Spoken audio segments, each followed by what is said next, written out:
Menteri Perang Amerika Serikat Pete Hegseth diteriaki oleh para aktivis saat dirinya berjalan menuju ruang sidang. Hegseth disebut sebagai penjahat perang karena bertanggung jawab terhadap rangkaian serangan di Iran, terutama di sekolah putri di Minab.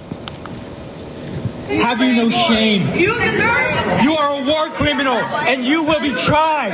You should be disgusted with yourself. Menteri Perang Amerika Serikat Pete Hegseth menghadiri sidang Komite Angkatan Bersenjata DPR AS. Hegseth diteriaki sebagai kriminal perang oleh para aktivis saat dirinya berjalan menuju ruang sidang.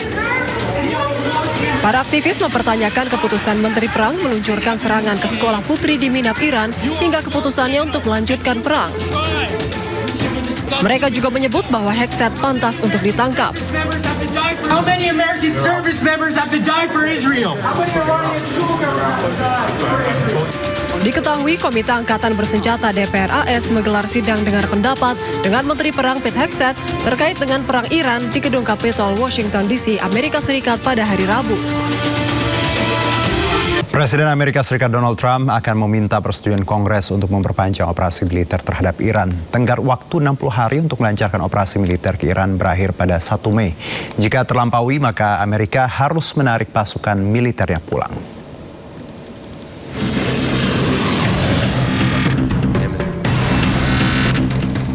Tenggat waktu 60 hari untuk melancarkan operasi militer terhadap Iran akan berakhir Jumat 1 Mei. Batas waktu ini dihitung dari hari pertama Presiden Amerika Serikat Donald Trump memberitahukan operasi militer kepada Kongres, yakni pada 28 Februari lalu. Berdasarkan Undang-Undang Perang AS tahun 1973, kewenangan Presiden untuk melibatkan negara dalam perang jika tanpa persetujuan Kongres dibatasi hanya 60 hari. Presiden Trump harus mendapat persetujuan Kongres jika ingin melanjutkan operasi militer lebih dari 60 hari. Jika batas waktu tersebut terlampaui, maka Amerika Serikat harus menarik pasukan militernya kembali. Meski begitu, Amerika bisa melanjutkan perang jika Kongres menyetujui perpanjangan selama 30 hari. Ya, harus berhenti perang maksudnya? Harus berhenti. Dalam 60 hari mungkin ya. Maksimal 60 hari perkiraan Anda? Ya, kalau tidak dia akan dimarahin Kongres gitu. Presiden Trump kemungkinan akan meminta persetujuan Kongres untuk perpanjangan operasi militer terhadap Iran. Sidang Kongres sendiri digelar pada Kamis 30 April. Trump dinilai tidak punya pilihan lantaran penarikan pasukan akan berdampak buruk secara politik, sementara melanjutkan operasi beresiko memperburuk situasi. Sebelumnya Donald Trump mengumumkan gencatan senjata selama 2 minggu dengan Iran, kemudian memperpanjangnya tanpa menentukan jangka waktu. Perundingan pertama antara Amerika Serikat dan Iran di Islamabad berakhir tanpa kesepakatan. Sementara upaya diplomatik terus berlanjut untuk putaran negosiasi baru. Sementara itu pemirsa, masih terkait keikutsertaan Iran di Piala Dunia 2026. Presiden Amerika Serikat Donald Trump mengaku tak mempermasalahkan bila tim Iran nanti bertanding di Piala Dunia 2026 yang diselenggarakan di Amerika, Meksiko, dan Kanada. Bahkan dengan nada bercanda, Trump menambahkan bila Iran menang itu hal yang ia khawatirkan. Said it, I'm okay. Are you? Did Johnny say it? He did. What if they Johnny win? Infantino, that's a piece of work. What if they win? Well, if they win, we'll have to worry about that. That's not. I'm going to have to worry about that one. Look, you know what? Let him play well. Johnny's fantastic. You know, he's a friend of mine, and he talked about it. I said, you do whatever you want. You can have him. You don't have to have him. Probably have a good team. I don't know. Do they have a good team? Do you have any idea? I have no idea. It would be hard to believe, actually. But I think let him play, right? Ya, sementara itu pemirsa, meski menjadi peserta lolos Piala Dunia, namun pejabat Iran ditolak masuk ke Kanada dan akhirnya batal menghadiri Kongres FIFA. Ya, Iran sedianya hadir ke Toronto menghadiri Kongres FIFA di Vancouver, Kanada. Namun mereka dilarang masuk ke negara tersebut saat tiba di bandara. Laporan kantor berita Tasnim menyebut delegasi Iran termasuk Presiden Federasi Mehdi Taj dicegah masuk petugas imigrasi. Laporan itu merujuk pada IRGC atau Korps Garda Revolusi Iran di mana Mehdi Taj merupakan mantan anggota Korps Pengawal IRGC. Juru bicara Menteri Imigrasi Touaith menyebut IRGC akan selalu ditolak datang ke Kanada dengan alasan menjaga keselamatan warga. Alasan ini juga dipakai FIFA di mana Iran diperkenalkan ikut Piala Dunia asal tidak menyertakan anggota yang terkait IRGC.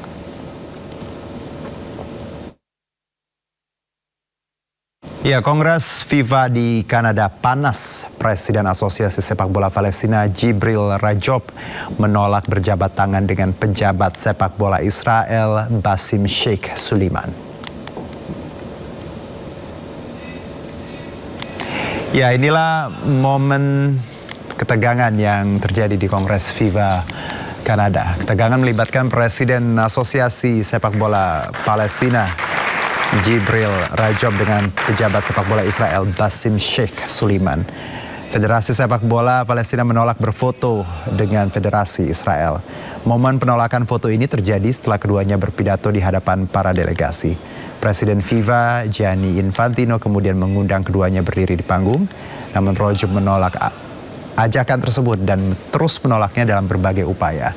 Rajob tolak berjabat dengan pejabat sepak bola Israel.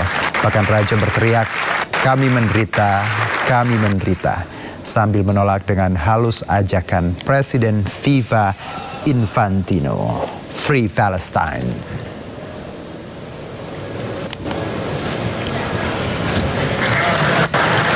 Ya, viral di media sosial aksi jabat tangan Presiden Donald Trump dan Raja Charles III. Kedua pemimpin negara tersebut terkesan saling mendominasi saat berjabat tangan.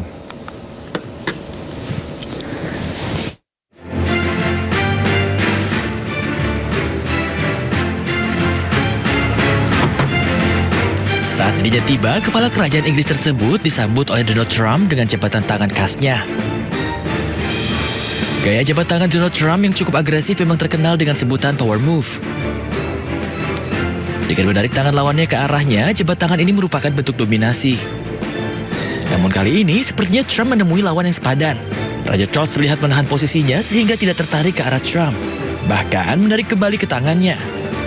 Momen ini pun viral dan menarik perhatian publik. Banyak yang melihatnya seakan seperti duel kecil soal mendominasi. Di tengah gegap gempita perayaan Hari Buruh, masyarakat masih dipusingkan dengan kenaikan harga-harga kebutuhan pokok. Salah satunya harga minyak goreng yang makin mencekik. Bahkan minyak kita yang disubsidi pemerintah sudah 2 bulan menghilang di pasaran.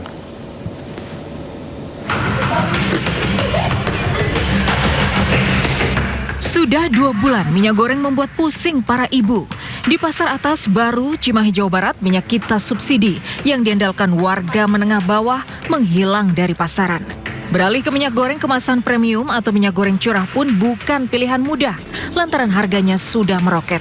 Minyak goreng kemasan premium yang biasanya Rp39.000 per 2 liter, kini dijual Rp43 hingga Rp45.000. Sedangkan harga minyak goreng curah malah jauh lebih mahal, dijual Rp25.000 per liter.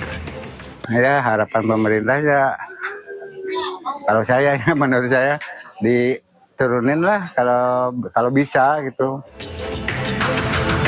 Minyak kita langka juga terjadi di Pasar Sederhana Kota Bandung, Jawa Barat. Kalaupun ada, harganya meroket jadi Rp22.000 per liter, jauh di atas harga eceran yang ditetapkan pemerintah Rp15.700 per liter. Pedagang memilih menjual minyak kemasan non-subsidi meski harganya mulai meroket. Kini masyarakat menunggu apa solusi pemerintah untuk meredam harga minyak goreng yang sudah 2 bulan membuat pusing masyarakat. Tim Liputan iNews melaporkan. Presiden Prabowo Subianto mendorong percepatan hilirisasi industri sebagai langkah strategis untuk menguasai dan mengelola sumber daya nasional demi kemakmuran rakyat Indonesia.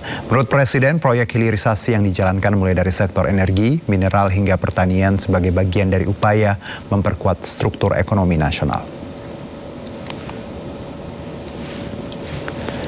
Prabowo menegaskan hilirisasi sebagai bentuk keberanian bangsa untuk mengelola kekayaan sendiri, sekaligus menghindari ketergantungan pada pihak luas. Dengan semakin banyaknya proyek hilirisasi yang digulirkan, pemerintah optimis mampu meningkatkan nilai tambah ekonomi, memperluas lapangan kerja, serta memperkuat posisi Indonesia di kancah global.